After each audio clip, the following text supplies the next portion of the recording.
Hey guys, it's been a while. It's been a crazy 2020 for me and for the entire world. I just want to start this video by saying thank you guys that have been watching my old videos and telling me to, keep posting and do more videos. I appreciate you. I'll do the best that I can. So right now I'm just gonna start it off with my video is about hope and what is hope. And hope is something that is ties to faith, and it is the trajectory of how you feel. I feel that without hope, we can't do anything in this world. Like, we need hope, especially at times of crisis like this. This is unprecedented times. This is probably one of the worst times in modern era, but also one of the best times when you think about it, when it comes to advancement of technology and, being able to have free range and be able to, do your side hustle. And when there's always dark times, there's always a light at the end of the tunnel. I just want to let people know that you just got to stay strong. I mean, this year has been crazy. It's been unbelievably mind-blowing with so much events going on. But right now, for sure, we are living through history. Just remember that. And you got to pick a side. You got to decide whether you want to be on this line, the good line, or this line, the bad line, because there is no in-between. You got to pick a side right now. And what's going on with racial injustice, the coronavirus, we almost had wars, climate change and global warming. It's just so much going on, and it's so easy to get sucked up in the negativity with the media. That's why I try not to, adhere and take what the news says to heart. I just take it with a grain of salt. I mean, I try not to watch the news as often. My partner loves to watch the news, and I really don't like the news at all, because they're always going to show one side, and it's just the negativity. Someone dying from the virus, someone getting shot, robbed, it works. But this virus is real. I gotta say that first and foremost. Like, I don't think that there's, it's 5G conspiracy or the government, put it on the people, to infect people and make it man-made in the lab. Like, I don't believe that at all. This is just a biohazard and just negligence on, certain people's parts. But I don't want to stigmatize or, race bait anyone, because this could happen anywhere. Honestly, this was just out of control and out of hand. As soon as the first case happened, they should have shut it down.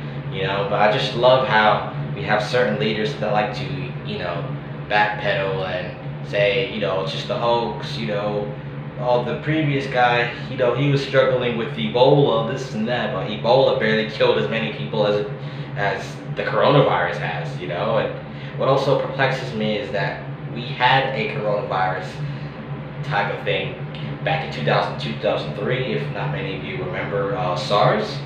I honestly don't remember. I was like 8 or 9 years old, so I don't really remember it, but it mostly affected those in Southeast Asia, in 2002, 2003. And there was no vaccine for it. It went away. But this one, they definitely need a vaccine, because there's, what they said, I think they said 13 million people worldwide have it. And yeah, and it's 7.7 billion people. So this thing's spreading like wildfire. I mean, a lot of countries are doing good jobs with shutting down the borders and, limiting international flights, and even Americans are banned from traveling to Europe. And yeah, it's crazy times. Like, now I'm supposed to go to Bali this year, and I guess, that's definitely not happening anytime soon. And I'm supposed to get vouchers back from booking that flight, but I don't think I'll be able to go anywhere overseas for a while. Sucks, but could be worse. At the end of the day, I know things are tough. People losing their jobs, some people are gonna get evicted. It's just a snowball effect of misery. But you just gotta keep your head up. Thank God for another day, and keep on living. I mean, I know this is really bad times.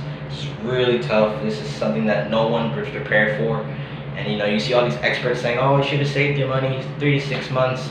But it's like, us regular people, we are saving, we are working, trying to save every penny that we can. But how come all these companies and airlines are getting bailouts from the government, from taxpayer money? Like, every time there's an economic crisis, from the Great Recession of 2007-8, they're getting bailouts from the government, taxpayer money mostly.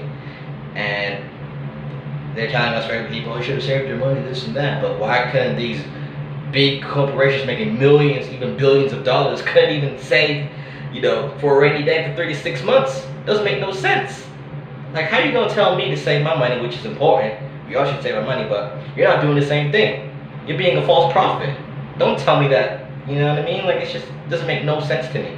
Why are you getting bailed out? And other people are out here, like, one step away from being on the streets of poverty. It just ain't right. And I don't think anyone should be evicted right now. No way at all.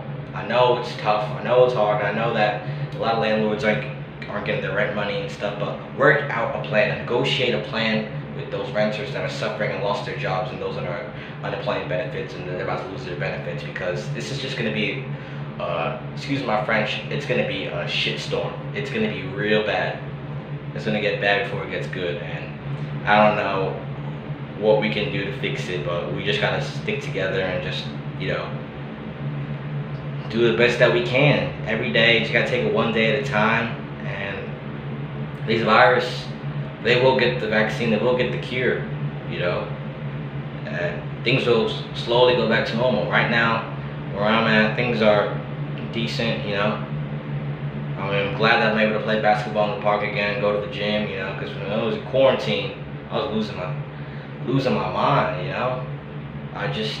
my mental health, I just felt like was suffocated. And I couldn't even go to the library to get books to read. Like, it was just, everything was shut down. And, it's just, those things, they can really wear you out. But you have to think that there's people that have it way worse than you. There's people locked up, incarcerated right now. They have nothing.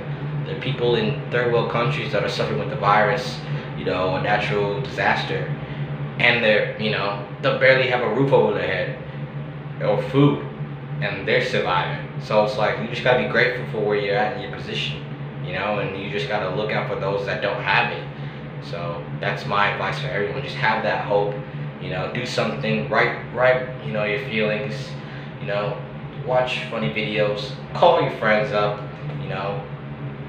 take the precautions, wash your hands, wear a face mask where it's mandated, because there's a lot of people that are being stupid and trying to vilify and go back and forth with, the experts and establishments, like, oh, why do I have to wear a mask? Why do I have to do this? Why do I have to do that? It's against the law. But it's like, this isn't a human right now. The virus doesn't care if you're black, white, purple, male, female, transgender, Republican, Democrat, Libertarian, whatever the hell you want to call yourself. The virus does not care at all. It just wants to infect as many people as it can. It is a web. It is a web, an invisible web, basically. And it's just trying to get as many people in the web as possible and ruin people's lives. But what we don't need to do right now is to have this xenophobia. That is not what I'm standing for. I don't care where it came from. We need to stop pointing fingers and start finding solutions. Sit down with each other, social distancing, but sit down with each other, find a plan. Where are these leaders? What are these leaders really doing? I just feel like these leaders have no idea what they're doing. And I feel like what's going to transpire after this is going to make a lot of people rethink who they elect, hopefully. I hope so. Because a lot of places around the world, there's a lot of leaders that are just stupid. Excuse my French. They are really stupid. They have no game plan whatsoever. They backpedal everything that they say. I don't trust politicians at all. Most of them are scumbags, and that's facts. They have their own agenda. It doesn't affect them personally. They don't care about you, The 98% of the regular people. The 2%, the ones that are making money, the companies that are making billions right now, profiting off us, that are, panic buying and all that, they don't care. They really don't. And it shows. Like, a lot of places are reopening their economy quicker than what they should have done, and they're going to regress and go back to lockdowns. And it's like, well, you care more about the dollar than you do about people's lives. Like, this is a public health crisis. Screw the economy right now. Let that go wait. Get to the answer and find a solution so people can go back to work safely. You're mad about people getting money off unemployment, some people making more money than they were working. But it's like, what do you want them to do? You want them to go out there and get the virus and, be asymptomatic and give it to those that are, vulnerable to die from it and affect their family and kill them, basically? Like, come on. Where's the compassion, the empathy? There is none at all with these politicians because it's all the bottom dollar. Literally, all they care about is the bottom dollar, and that needs to stop. Otherwise, this is never gonna end, unfortunately. And I don't want to be negative, but I feel like if they don't really sit down and get a game plan to help everyone, through the situation, things are gonna get really bad.